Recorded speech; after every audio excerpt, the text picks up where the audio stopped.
পটলটাকে নুন হলুদ মাখিয়ে সাইডে রেখে দিন। এইভাবে তো তৈরি করে ফেলবেন আলু পটল। আলুটাকে হাফ বয়েল করে তুলে রেখে দিন।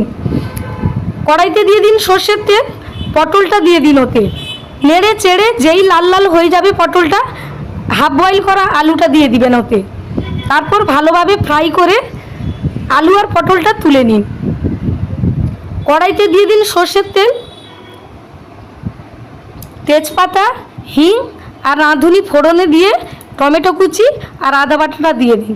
ভালো করে নেড়ে চেড়ে ওতে দিয়ে দিন হলুদ গুঁড়ো, লঙ্কা গুঁড়ো, জিরে গুঁড়ো, ধনে গুঁড়ো আর মিষ্টি। ঝটপট কষিয়ে নিন। ওতে মশলা দেওয়া জল একটু দিয়ে দিন। তারপর আবার ঝটপট কষিয়ে নিয়ে আলু পটল ফ্রাই করা ওটা দিয়ে দিন। এবারে ভালো করে মশলার সাথে সবজিটাকে ভালোভাবে কষিয়ে নিন। ওতে জলটা দিয়ে দিন। জলটা দিয়ে 2 মিনিটের মতন ফোটান।